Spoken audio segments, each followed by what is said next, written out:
Let us embark on a gentle exploration of a realm often overlooked in the tapestry of medieval life.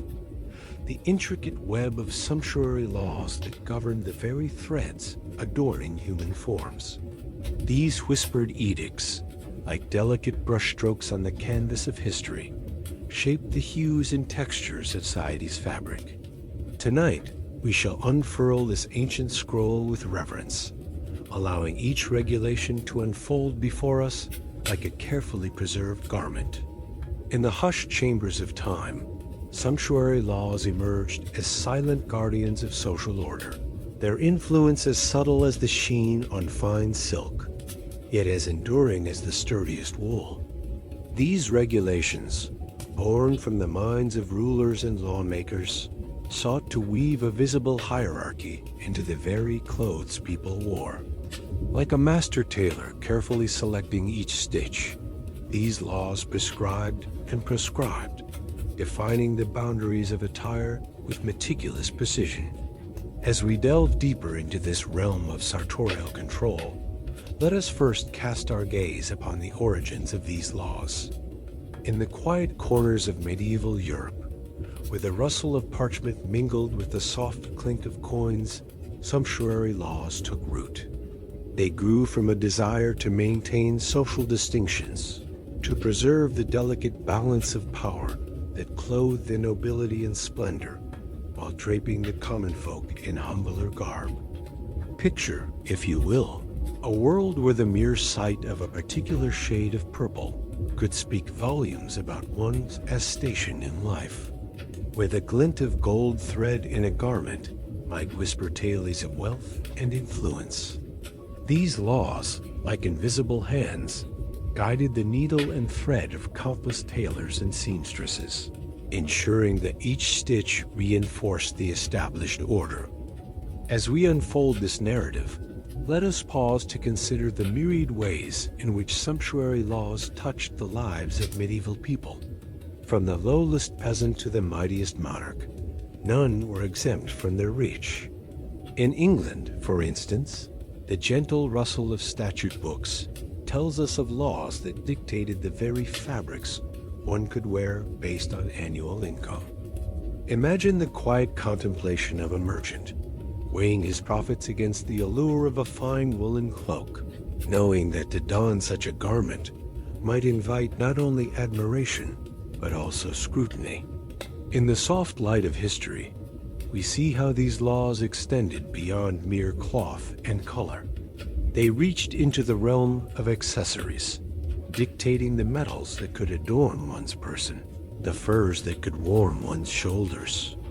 Each button, each brooch, each delicate piece of lace became a silent testament to one's place in the grand tapestry of medieval society.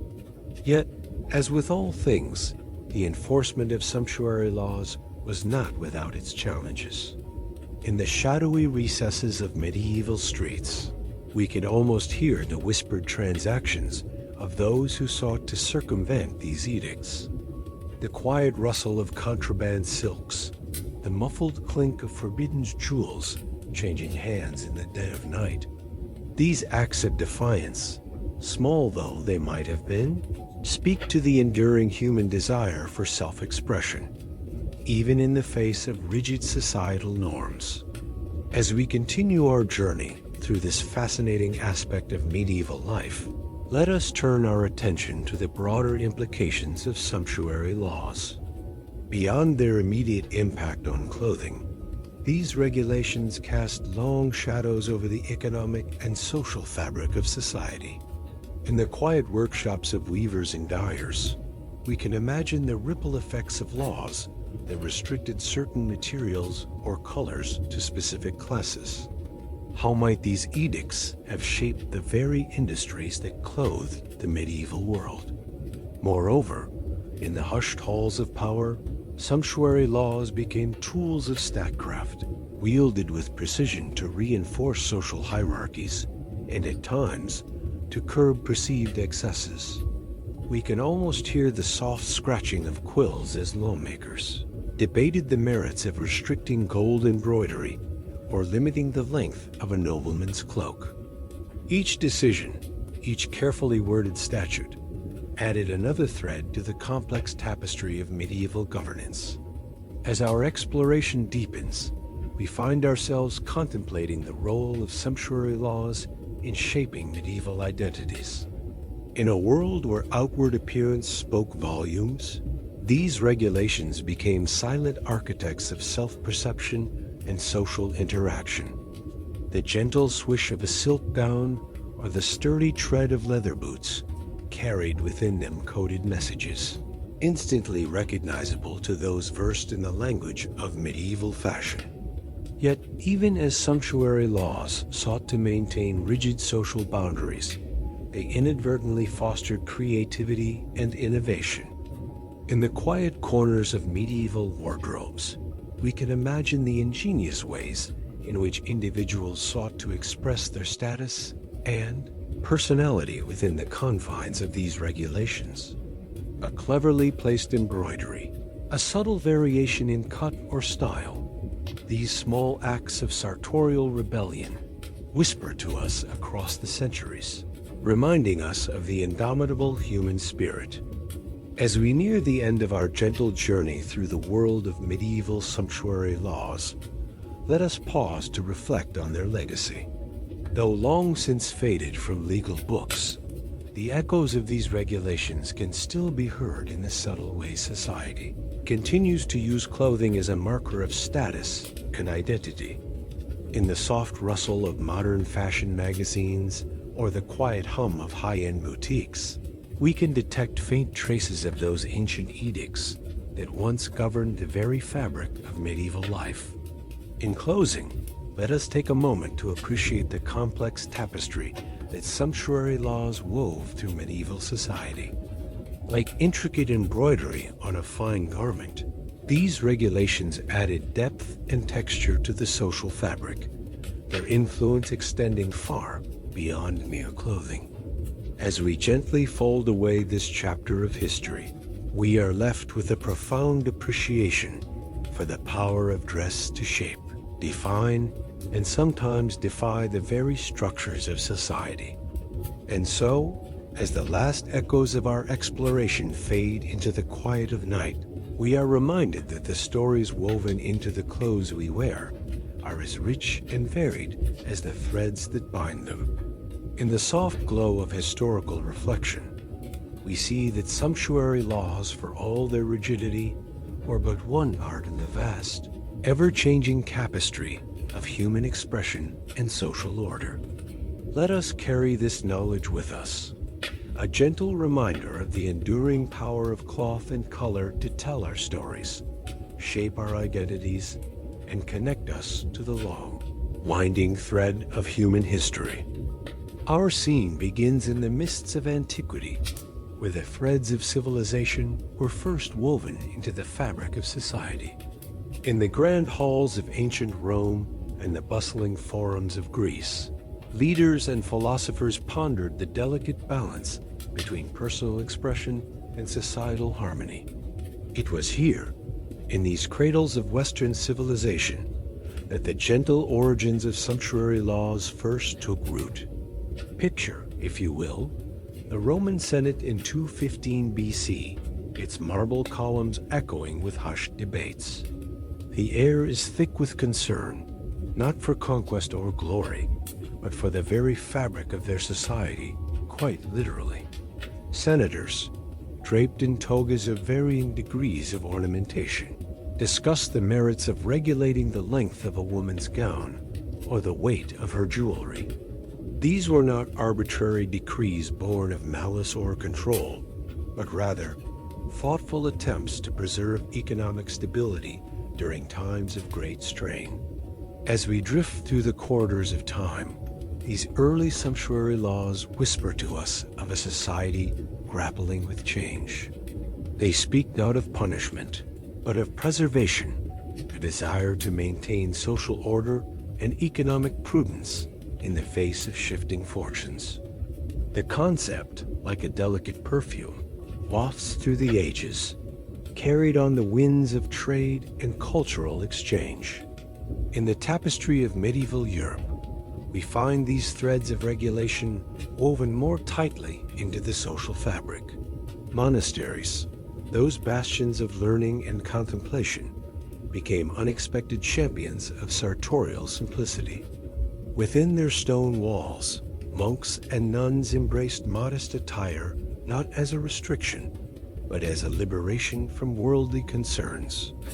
Their robes, uniform in their humility, stood as a silent rebuke to the excesses of the secular world beyond. Yet it was in the bustling market squares and winding streets of medieval towns that sumptuary laws truly came into their own. Here, amidst the cacophony of merchants' cries and the clatter of cartwheels, we witness a society struggling to define itself through the medium of cloth and color. Guilds of weavers and tailors, their fingers calloused from years of craft, found themselves at the center of a quiet revolution in social signaling. Imagine, if you will, the vibrant tableau of a market day in 14th century Florence. The air is alive with the scent of spices and the chatter of 1,000 voices. A wealthy merchant strides through the crowd, his crimson cloak a bold declaration of his status. Yet even he must tread carefully, for the laws dictate the precise shade and quality of fabric befitting his station. Nearby, a young apprentice gazes longingly at a bolt of azure silk, knowing it is forbidden to one of his rank. These laws, far from being mere instruments of oppression, were seen by many as guardians of social harmony. They sought to preserve the delicate balance of the society where one's place was as much defined by birth as by merit. In an age before mass production, when every stitch was a testament to skill and resources, clothing was a language all its own, a visual shorthand for status, profession, and even moral character. As we wander through the winding streets of medieval cities, from London to Paris, from Venice to Nuremberg, we encounter a kaleidoscope of colors and textures, each carefully regulated. The bright yellows and reds reserved for nobility stand in stark contrast to the muted browns and grays of the common folk. Yet even within these constraints, human creativity found ways to flourish, with subtle embroideries and clever cuts speaking volumes to the discerning eye. The gentle origins of sumptuary laws reveal a society grappling with profound questions of identity and belonging. In a world where social nobility was limited, these regulations provided a sense of order and predictability. They were, in essence, an attempt to paint the complex social hierarchy in broad, easily recognizable strokes. Yet, as with all human endeavors, the implementation of these laws was far from perfect. Enforcement often proved challenging, with local officials struggling to keep pace with ever-changing fashions and the young ingenuity of those determined to skirt the rules. The very existence of such laws speaks to their frequent violation, as the allure of forbidden finery proved too tempting for many to resist. As we move forward in time, we see these laws evolving, adapting to the changing tides of commerce and culture. In the Renaissance, as trade routes expanded and new luxuries flooded European markets, sumptuary laws took on new dimensions. They became tools not just of social order, but of economic protectionism, attempting to stem the flow of wealth to foreign lands. Picture the courts of Elizabeth I, where the Queen's own wardrobe became a matter of state policy. Her elaborate gowns, encrusted with jewels and wrought with gold thread, were more than mere vanity. They were statements of national pride and economic might. Yet even as she dazzled foreign ambassadors with her finery, laws restricted the dress of her subjects, attempting to channel the nation's resources towards more productive ends. The gentle origins of sumptuary laws remind us that clothing has always been more than mere covering.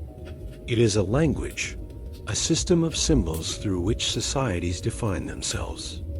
These early attempts at regulation, born not of cruelty, but of a desire for order and stability, laid the groundwork for centuries of debate over the role of personal expression in public life.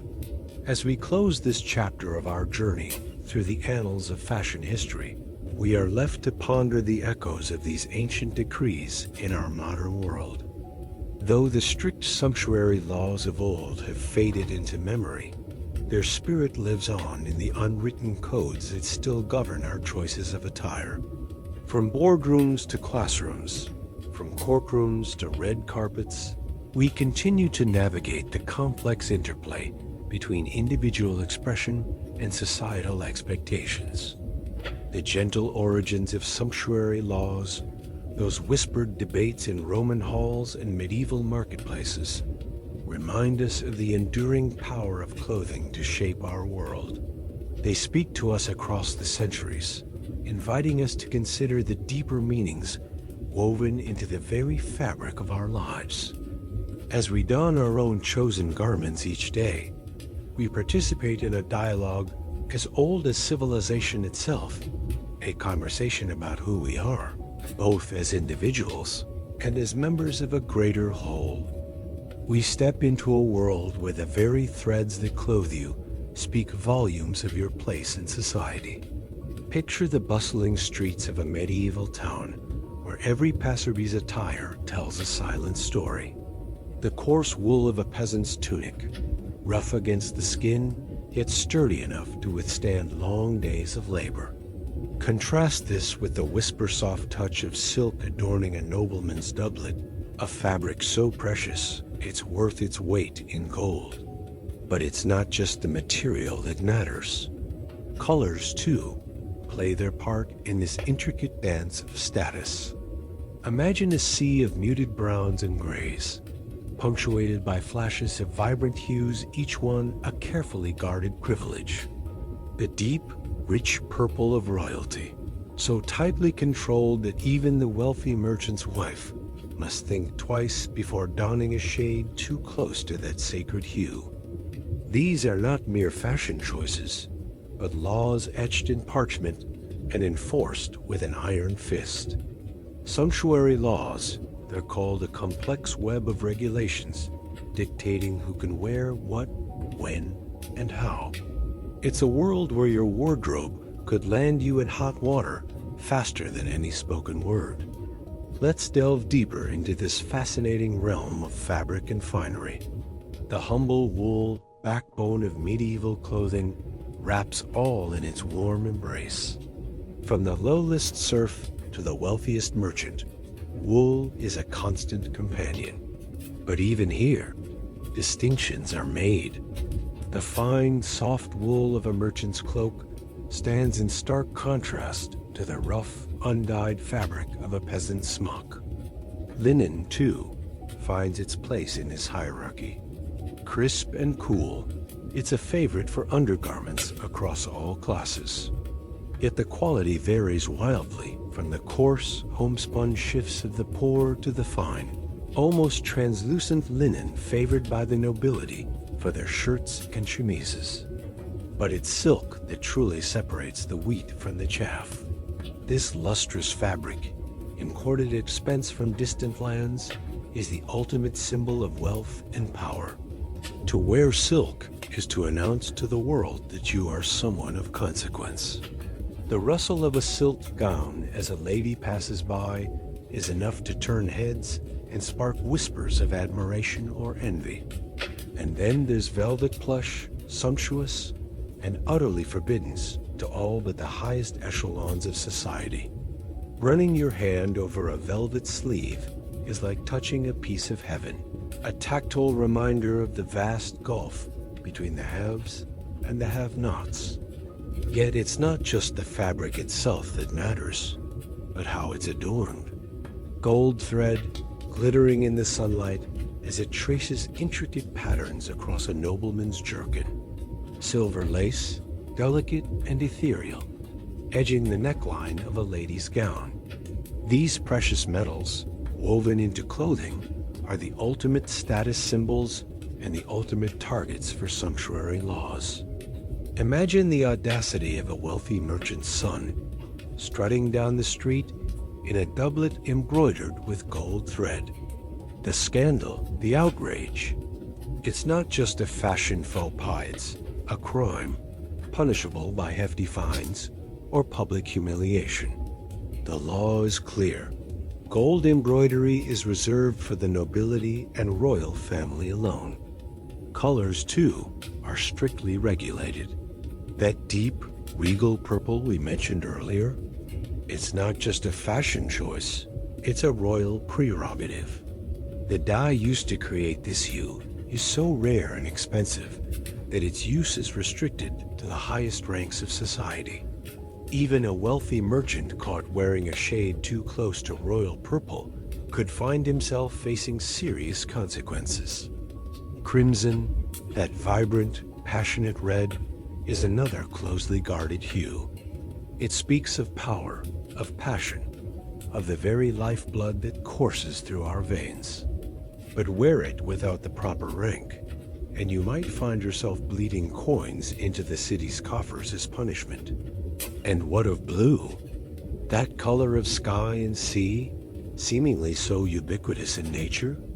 Even this is not exempt from the complex web of sumptuary laws. The deepest, richest blues, those achieved through multiple dyeings with precious indigo, are reserved for the upper classes. A commoner might wear blue, yes, but never one as vivid and saturated as that sported by a duke or earl. It's a world where every stitch, every shade, every adornment is laden with meaning. A world where the cut of your sleeve or the width of your collar can speak volumes about your place in the social hierarchy. Imagine the pressure, the constant awareness of your attire and its implications. Every public appearance becomes a careful balancing act, how to display your wealth and status without overstepping the bounds set by law and custom. For the nobility, these laws are a double-edged sword. On one hand, they ensure that their status remains visibly distinct, setting them apart from the rising merchant class. On the other, they can be stifling, limiting their ability to fully express their wealth and taste. A duke might have coffers overflowing with gold, but the law dictates exactly how much of that gold can adorn his person. And for those climbing the social ladder, these laws present both a challenge and an opportunity. How to skirt the edges of propriety to display one's rising status without inviting the wrath of the law. It's a delicate dance, one that requires a keen understanding of both fashion and politics. But what of those at the bottom of the social hierarchy? For them, these laws are yet another reminder of their place in the world. The drab colors and coarse fabrics of their clothing are not just a result of poverty, but a legal requirement. To aspire to brighter colors or finer fabrics is to invite punishment, a harsh reminder of the rigid social structure that governs every aspect of medieval life. Yet even within these strict confines, creativity finds a way to flourish. Unable to compete in terms of fabric or color, the lower classes turn to other forms of adornment. Intricate embroidery in permitted hues, clever layering of fabrics, unique cuts and styles, all ways to express individuality and pride within the bounds of the law. As we draw this exploration to a close, take a moment to look down at your own clothing. In our modern world, where fashion is a form of self-expression open to all, it's hard to imagine a time when your wardrobe was dictated not by personal taste or budget, but by rigid laws enforced by the state. The sumptuary laws of medieval times may seem archaic and oppressive to our modern sensibilities, yet they offer a fascinating glimpse into a world where clothing was more than mere covering or fashion. It was a complex language of status, wealth, and power, A world where a single gold-braided sleeve could speak louder than any words, where the hue of your cloak could open doors or slam them shut in your face. As we shed the last vestiges of these ancient laws, we've gained the freedom to dress as we please. Yet perhaps we've also lost something, the instant visual understanding of a person's place in society. For better or worse, our clothing no longer tells our whole story at a glance. But as we don our jeans or suits, our cotton tees or silk blouses, perhaps we can spare a thought for those who came before us. Those who lived in a time when getting dressed was not just a daily routine, but a careful navigation of law, custom, and social expectation. As we journey through the tapestry of medieval Europe, we encounter a curious patchwork of rules and regulations governing the very fabric of society. In England, sumptuary laws cast their shadow over the realm, attempting to rein in the excesses of household splendor. Across the Channel, in the bustling streets of Florence, the focus shifted to the minutiae of fashion urban trims and elaborate headwear became the subject of intense scrutiny and debate. Picture, if you will, the scene in an English manor house. The lord and lady, once adorned in silks and jewels, now find themselves bound by royal decree to dress according to their station. Velvet and satin, once the hallmarks of nobility, are now reserved for those of the highest rank. The lady's maid, who once dreamed of emulating her mistress's finery, must content herself with simpler fabrics and muted hues. Yet, as with all rules, there were those who sought to bend them. In the winding alleys of Florence, a clever noblewoman found herself at odds with the city's strict sumptuary laws. Her beloved ermine-trimmed gown, a symbol of status and wealth, had caught the eye of the local authorities. But our quick-witted lady had an ace up her embroidered sleeve. With a flourish and a smile, she declared her trim to be made from the fur of the Latizzi, a creature of pure imagination. The officials, bemused and perhaps a little charmed, had no choice but to let her pass without censure. These tales, woven through time, reveal the true nature of medieval law, not a rigid monolith, but a living, breathing entity that shifted and adapted with the whims of society. In Venice, the doges issued proclamations limiting the use of gold thread and precious gems, only to find their own wives leading the charge in flaunting these very restrictions. The result? A constant dance between authority and defiance, with fashion as the battlefield. As we drift further across the continent, we find each region with its own unique approach to sartorial control. In Spain, the focus fell on the length of swords and the cut of cloaks, while in the German states, the width of a nobleman's sleeves could spark heated debate in town squares.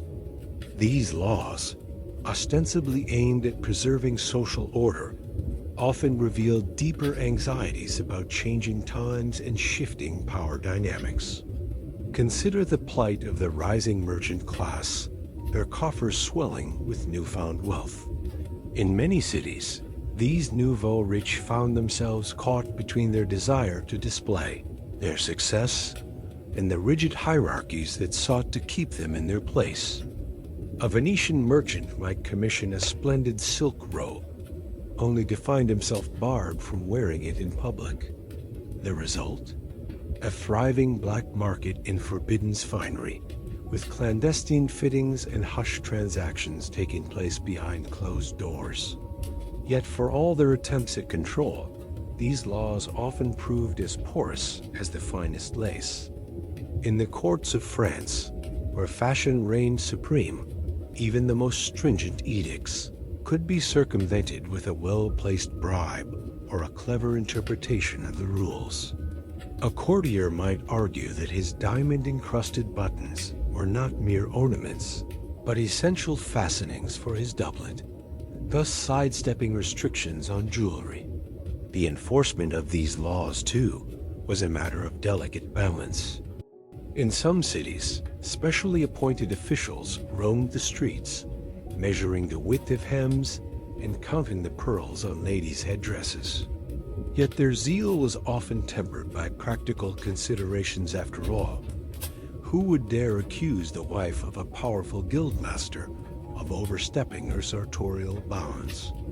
As we delve deeper into this world of silks and statutes, we find that these laws were not merely about clothing, but about the very fabric of society itself. They spoke to deep-seated fears of social upheaval, of the blurring of class lines, and of the power of appearance to shape reality. A peasant in fine cloth might be mistaken for a nobleman, while a pauper in rags could be overlooked, regardless of his true worth.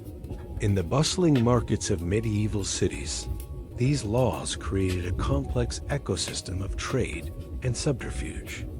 Tailors and seamstresses became adept at creating garments that skirted the edge of legality, while merchants developed elaborate codes to describe forbidden goods without explicitly naming them. A nightingale's wing might refer to a particularly lustrous shade of silk, while a maiden's blush could indicate a coveted pink dye.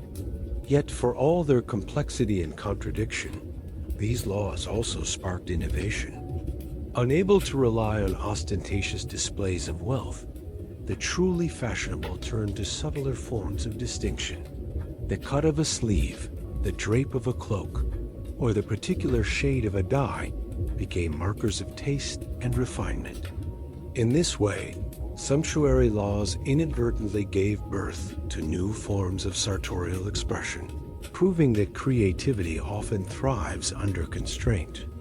As our journey through medieval Europe draws to a close, we are left with a tapestry as rich and varied as the garments it sought to regulate. From the ermine-trimmed gowns of Italian noblewomen to the carefully measured sleeves of German burghers, each thread tells a story of ambition, resistance, and the eternal human desire for self-expression. These gentle stories, passed down through generations, remind us that law is not a static thing, but a living, breathing entity that grows and changes with the society it serves. In the dance between authority and individual expression, we find echoes of our own struggles and aspirations. For in the end, whether draped in silk or homespun wool, we are all bound by the common threads of human experience, the desire to belong, to stand out, and to leave our mark on the world. As we turn the page on this chapter of history, we are left to ponder, what tales will our own laws and customs tell to future generations? What hidden stories lie within the folds of our own garments, waiting to be unraveled by the curious eyes of posterity? In the grand tapestry of human culture, each thread, no matter how small, contributes to the greater whole, a reminder that even the most mundane aspects of daily life can hold within them the seeds of profound social change. In the quiet corners of medieval towns, a subtle revolution was unfolding. Sumptuary laws, often dismissed as mere vanity restrictions, held within their folds a deeper purpose. These regulations, woven into the fabric of society, were not simply about curbing excess. They were the invisible threads that bound communities together.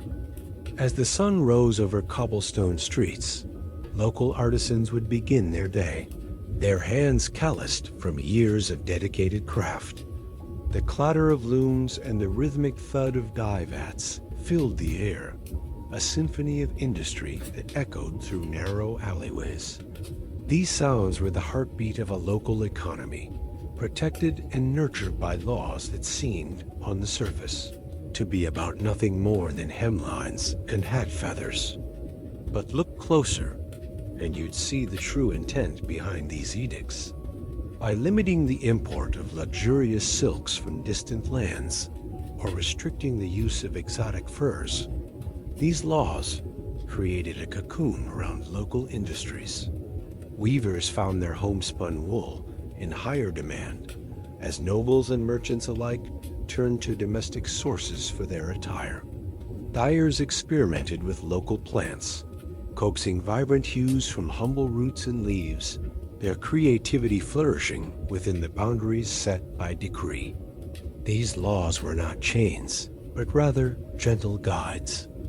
They steered wealth back into the hands of local craftspeople, ensuring that the gold spent on a fine tunic or a sturdy pair of boots would circulate within the community. Each stitch sewn, each thread spun, was an investment in the town's future, a future where skills were passed down through generations, where apprentices learned at the elbows of masters, and where the quality of local goods rivaled those from afar. In the bustling marketplaces, one could witness the fruits of these laws. Stalls brimmed with locally produced textiles, their colors muted yet rich with the essence of the land. Merchants proudly displayed garments that spoke of tradition and innovation alike, each piece a testament to the ingenuity born of necessity. The laws had not stifled creativity, but had instead channeled it, like a river finding new paths around carefully placed stones.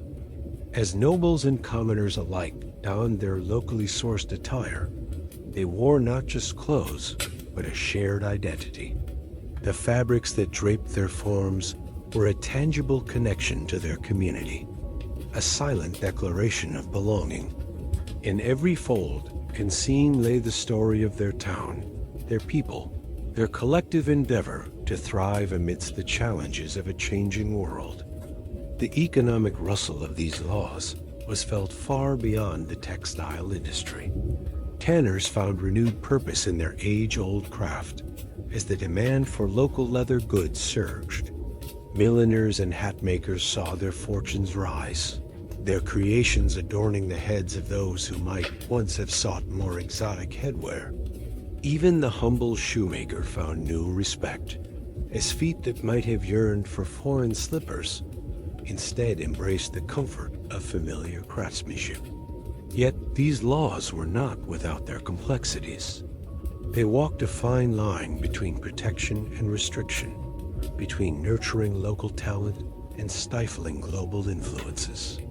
In the halls of power, debates raged over the balance of trade and the rights of individuals to choose their own attire. But in the end, it was the quiet resilience of local economies that often tipped the scales in favor of these regulations. As the years passed, the laws evolved, adapting to changing times and technologies.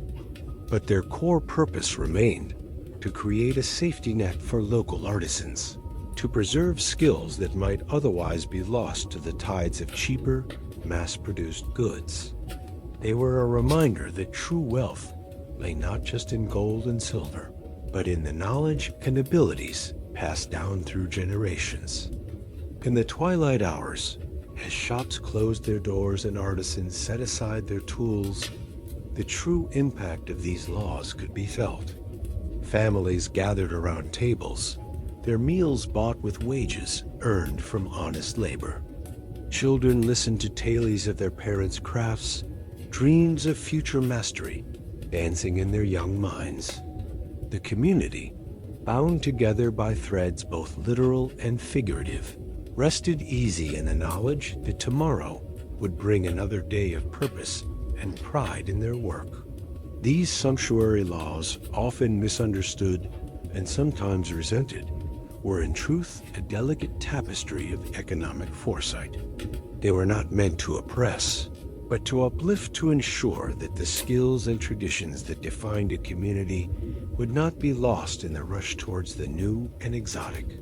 Each regulation was a stitch in the social fabric, holding together the diverse elements of society in a harmonious whole. As we look back on these laws, we see not just rules about clothing, but a profound understanding of the delicate balance required to sustain a thriving local economy. They were a testament to the wisdom of those who recognized that true prosperity comes not from distant shores, but from the careful cultivation of talent and resources close to home. In the end, these laws were more than just decrees about dress. They were a love letter to local craftsmanship, a pledge of faith in the skills and ingenuity of one's neighbors. They whispered of a world where every garment told a story, where every coin spent was an investment in the community's future. And in that whisper lay the true power of sumptuary laws, not in their restrictions, but in their ability to weave a community together, thread by precious thread. Sumptuary laws painted society with a delicate brush, etching class distinctions into the very fabric of daily life.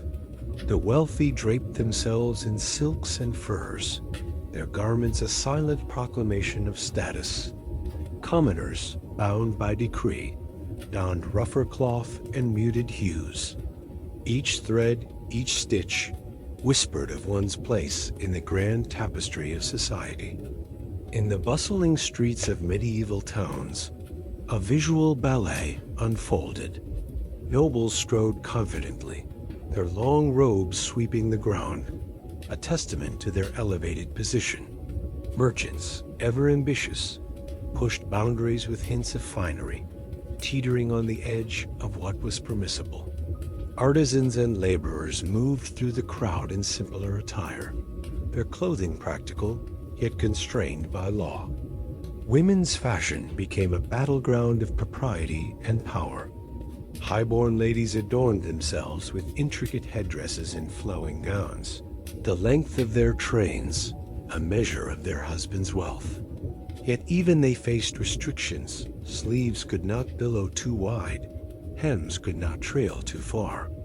The delicate balance between display and decorum was a daily negotiation. For the lower classes, the rules grew more stringent. Servant girls were forbidden the luxury of ornate buttons or fine lace. Their dresses, plain and functional, marked them as clearly as any badge. Wives of tradesmen might aspire to a touch of color or a modest accessory, but always within the confines of their station. Men, too, found themselves bound by sartorial strictures. The length of a gentleman's coat spoke volumes about his rank. A knight might boast a tunic embroidered with his family's crest, while a peasant made do with rough homespun. The weight of a merchant's purse could be guessed by the quality of his hat or the shine of his boots. In this clothed carnival, even the outcasts had their costumes. Prostitutes, at various times and places, were compelled to wear garish garments or distinctive markings.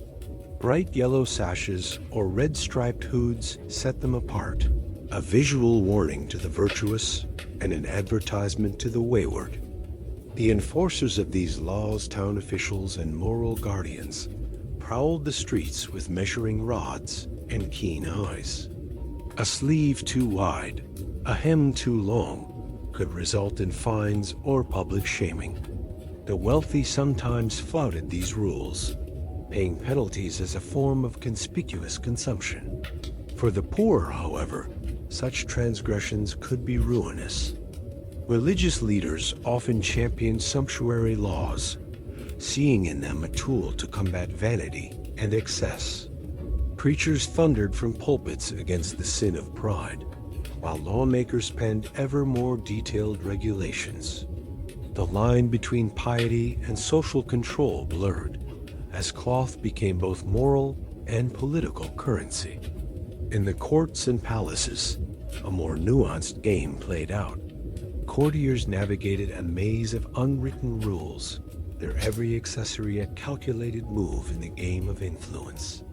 A well-placed jewel or a subtly luxurious fabric could speak volumes, conveying alliances and ambitions to those who knew how to read the signs. As trade routes expanded and new textiles flowed into Europe, the laws struggled to keep pace. Silk from the East, fine wool from England, exotic dyes from distant lands, all challenged the established order. The rising merchant class, flush with newfound wealth, pushed against the boundaries that sought to contain them. Sumptuary laws became a battlefield in the struggle between old nobility and new money. The established elite clung to their sartorial privileges, seeing in them a last bastion against the encroaching tide of social nobility. Yet with each passing decade, the lines blurred further. In times of war or national crisis, these laws took on new significance. Luxury goods were often restricted not just by class, but by patriotic duty. Citizens were exhorted to dress simply, to redirect resources toward the greater good. The wealthy who continued to flaunt their finery risked not just legal censure, but public scorn. Education, too, fell under the sway of sumptuary regulation. Students at universities found their wardrobes dictated by statute, their robes a uniform that spoke of learning and discipline. Even within these institutions, subtle distinctions in dress marked out the sons of nobility from their humbler peers. The enforcement of these laws was never perfect. Markets thrived in the shadows, offering forbidden finery to those willing to risk punishment. Clever tailors found ways to skirt the edges of legality, creating garments that hinted at luxury without crossing the line. A cat-and-mouse game between lawmakers and fashion innovators became a constant dance. As cities grew and populations became more mobile, the effectiveness of sumptuary laws waned. The anonymous crowds of urban centers made it harder to police dress codes with the same rigor as in smaller communities. Yet the echoes of these laws lingered in social expectations and unwritten rules. The decline of sumptuary legislation coincided with broader social changes. The rise of a more fluid class structure and the spread of democratic ideals challenged the very foundations of such rigid distinctions. Yet even as the laws faded from the books, their influence persisted in subtle ways. In the end, sumptuary laws left an indelible mark on the fabric of society. They shaped not just wardrobes, but worldviews, influencing how people saw themselves and others. The language of cloth, once so rigidly defined, evolved into a more complex and nuanced form of expression. Today, we may choose our clothing more freely, but the echoes of those old laws still whisper in the rustle of silk and the cut of a suit. The power of dress to convey status, to include or exclude, remains a potent force. In boardrooms and ballrooms, on city streets and red carpets, the silent language of fabric continues its age-old conversation. In the tapestry of human history, few threads have been as vibrant or as contentious as the fabric of our clothing. As rulers sought to weave order into society through sumptuary laws, a common folk found themselves entangled in a web of sartorial restrictions. But humans, those soft resistors of restraint, discovered gentle ways to unravel the knots of regulation. In the shadowed corners of medieval marketplaces, whispers of rebellion fluttered like loose threads. Some, with pockets jingling with coin, paid a frivolity tax for the privilege of donning forbidden hues. Purple, once the exclusive domain of royalty, now adorned the shoulders of merchants who could afford to flout convention. These colorful dissenters walked the streets, their very garments a testament to the power of wealth to bend the rigid bars of law. Yet not all could afford such brazen defiance. Servants, their purses as light as their spirits were heavy, found more cunning ways to circumvent the rules. They spoke of imagined beasts, fantastic creatures whose pelts and plumes adorned their humble attire. A simple cap, they might claim, was fashioned from the downy feathers of a phoenix, while a tattered cloak or the shimmering scales of a mermaid. Guards and officials, their eyes glazed with boredom or bemused by such fanciful tales, often waved these creative storytellers through. Others took a more audacious approach, wearing their defiance like badges of honor, quite literally. Bells tinkled from the hems of dresses, each chime a mocking laugh at the laws that sought to silence them. Badges, once meant to mark one's station, became ironic emblems of protest. A nobleman might pin a peasant's marker to his velvet doublet, while a farmer's wife could be seen sporting a miniature crown upon her modest bonnet. These acts of gentle rebellion, framed in fabric and recorded in tax ledgers, were more than mere frivolity. They were whispers of the human spirit, soft yet insistent, pushing against the boundaries that sought to confine them. In every stitch and every coin paid in frivolity tax, there lay a quiet declaration: we are more than the clothes we wear, more than the laws that bind us. As the sun rose and set on medieval towns, the streets became a silent battlefield of fashion and defiance. Women with forbidden silks hidden beneath coarse wool skirts. Men with gold threads woven so finely into their cloaks that only the keenest eye could spot them.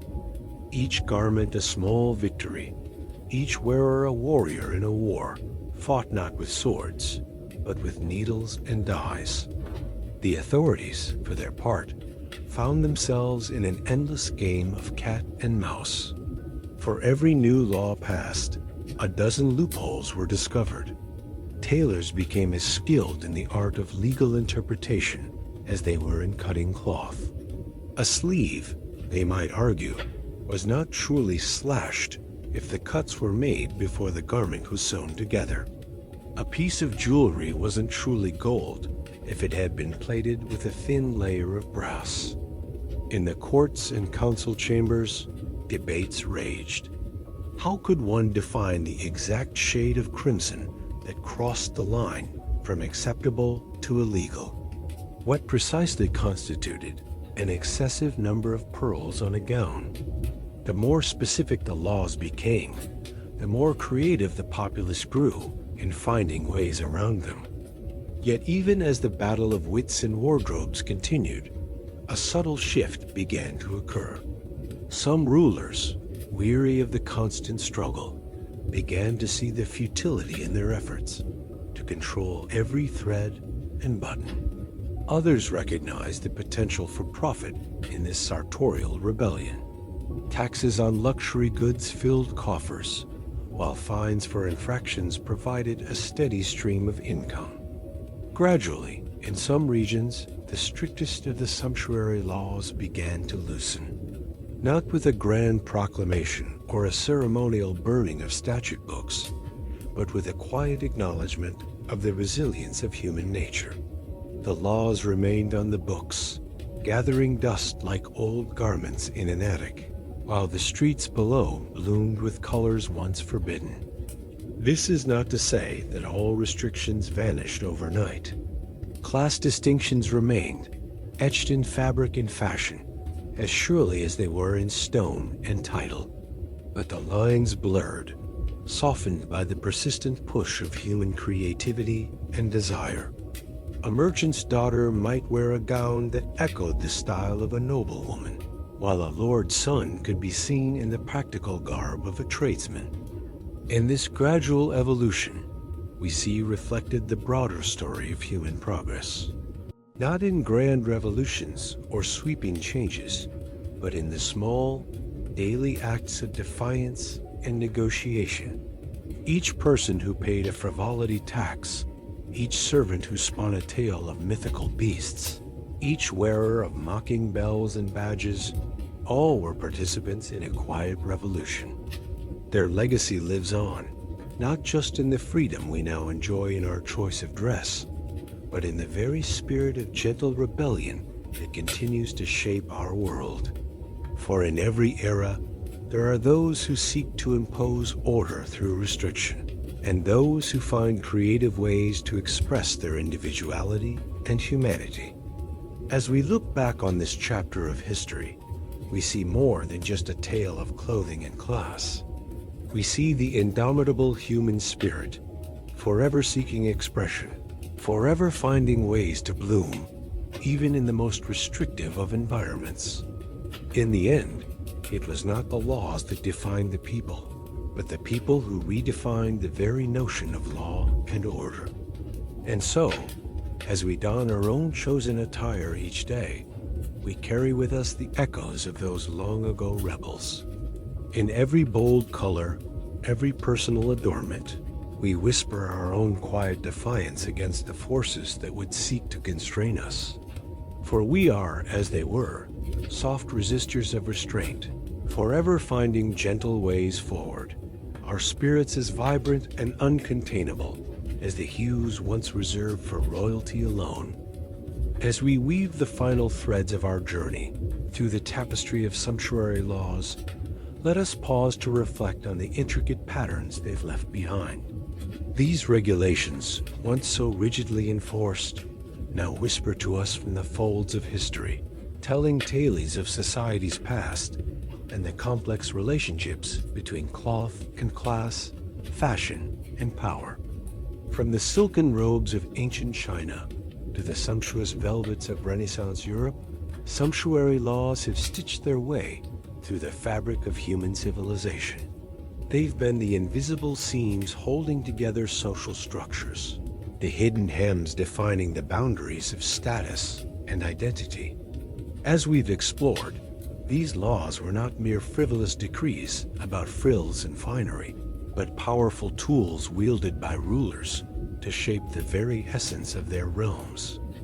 Consider how these edicts gently molded communities, their influence as subtle as the drape of a well-cut garment.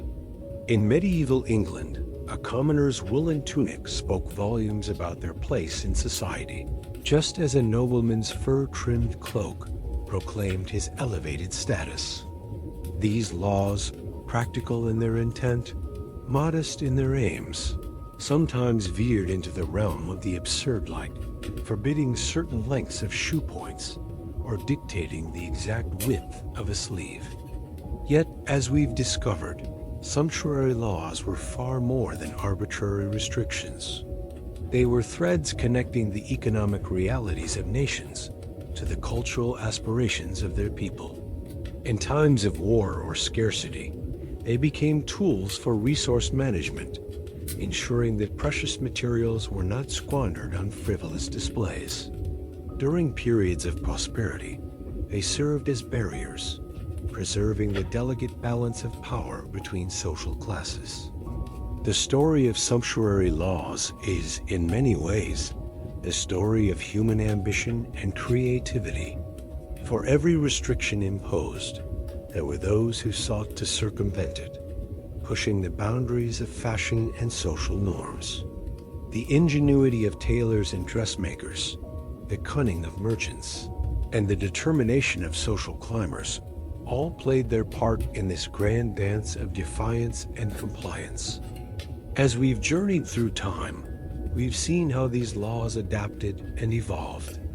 From the strict hierarchies of feudal societies to the more fluid social structures of the Renaissance and beyond, sumptuary laws reflected the changing face of the world. They were mirrors held up to society, revealing its fears, its aspirations, and its deepest held beliefs about order and propriety.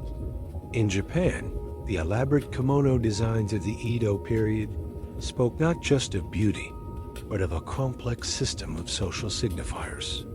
Each pattern, each color, each material was carefully chosen to convey information about the wearer's status, occupation, and even marital status. The sumptuary laws that governed these choices were not just about controlling excess, but about maintaining a delicate social harmony. Across the oceans in colonial America, we saw how sumptuary laws became battlegrounds for identity and independence. The rejection of English fashion norms was not just a matter of practicality in the New World, but a statement of emerging national identity.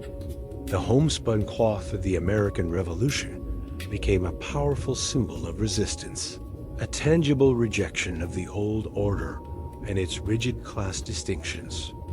As we've explored these laws across cultures and centuries, we've uncovered a common thread: the human desire for distinction and the equally powerful forces seeking to control it. From the glittering courts of Versailles to the austere meeting houses of Puritan New England, clothing has always been more than mere covering. It has been a language, a code, a silent but potent form of communication. The gradual fading of sumptuary laws from the statute books did not mark their disappearance from our lives. Rather, they transformed, becoming unwritten rules, social expectations that continue to shape our choices and perceptions. Even in our modern world, where freedom of expression through fashion is celebrated, echoes of these ancient laws linger. The business suit, the school uniform, the little black dress, all carry whispers of the old sumptuary codes, guiding us in our choices and signaling our place in the social fabric. As we near the end of our exploration, let us consider the legacy of these laws in our own lives. How do we, consciously or unconsciously, use clothing to signal our status, our beliefs, our affiliations? In an age of fast fashion and global brands, what new forms of sumptuary laws might be emerging? Are the designer labels and luxury goods of today not, in some ways, the modern equivalents of the silk and purple dyes of yesteryear? These questions invite us to look at our own wardrobes with fresh eyes, to consider the choices we make and the messages we send. They encourage us to see beyond the surface of fabric and fashion to the deeper currents of history and culture that flow beneath. As we drift toward the soft close of our tale, reflect on how such rules gently shaped communities, practical, modest, sometimes absurd. These laws are not relics of cruelty, but of connection linking cloth to class, economy to culture, identity to identity. They remind us of the power of clothing to unite and divide, to reveal and conceal, to conform and to rebel. In the end, the story of sumptuary laws is our story, a human story of aspiration and control, of creativity and conformity. It's a narrative woven from countless threads, each one a life, a choice, a statement made in cloth and color. As we step back from this rich tapestry, we see not just the patterns of the past, but reflections of our present and hints of our future. Let the quiet hum of these ancient edicts soothe you, like a soft cloak of history around your shoulders. Feel the weight of centuries of human experience, the warmth of shared cultural memory. As you drift toward sleep, may you carry with you a deeper appreciation for the clothes that cover you, the choices that define you, and the invisible threads that connect us all across the vast expanse of time. In the gentle rustle of fabric, in the whisper of silk and wool, listen for the echoes of sumptuary laws. They speak to us still, reminding us of our shared humanity, our endless creativity, and the enduring power of what we choose to wear. As you close your eyes, let these thoughts wrap around you, a comforting embrace from history itself, guiding you into dreams where past and present, law and fashion, individual and society dance in endless, harmonious patterns. As our journey through the intricate tapestry of sumptuary laws draws to a close, dear listener, we find ourselves wrapped in the soft folds of history's embrace. These curious edicts, once so rigid and unyielding, now settle around us like a well-worn cloak, familiar, yet still holding secrets in its weave. Perhaps, as we've wandered through the corridors of time, you've felt the weight of velvet on your shoulders, or the whisper of silk against your skin. These laws, seemingly distant and strange, have revealed themselves to be more than mere restrictions. They were the threads that bound society together, the invisible stitches that held rank and status in place. In the quiet of this moment, can you hear the rustle of fabric from centuries past? The swish of a noblewoman's gown as she navigates a crowded ballroom, each pearl and golden thread a silent proclamation of her station. Or perhaps the coarse wool of a peasant's tunic, sturdy and practical, yet speaking volumes of its wearer's place in the grand tapestry of life. As we've discovered, these laws were not simply about cloth and color. They were the very fabric of society, woven with the threads of power, identity, and rebellion.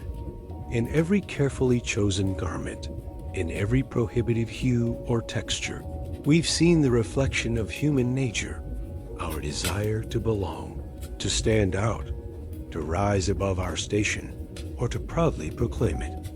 Remember the merchant who dared to don the purple of royalty, risking all for a moment of perceived glory? Or the humble craftsman who found ways to adorn his simple garments with subtle embellishments, small acts of defiance against a system that sought to keep him in his place? These were not just stories of cloth and dye, but of the human spirit ever striving, ever reaching for something more. In the soft glow of our shared understanding, we can now see these laws for what they truly were: attempts to maintain order in a world of constant change. Like a seamstress desperately trying to mend a fraying garment, those in power sought to stitch society into neat, orderly rows. Yet, as we've learned, the human spirit is not so easily contained. As the night deepens around us, let your mind wander to the bustling markets of medieval Europe, where cloth merchants haggled over bolts of forbidden silks and velvets. Can you smell the rich dyes, hear the clink of coins changing hands for fabrics that would transform their wearers, if only for a moment? These were not just transactions, but dreams made tangible, hopes woven into every thread. And what of those who enforced these laws? The stern-faced officials who patrolled the streets, measuring the width of sleeves and counting the pleats in skirts. They too are part of this grand pageant, playing their roles with varying degrees of zeal and reluctance. In their actions, we've seen the eternal struggle between order and chaos, between the desire for control and the irrepressible human need for self-expression.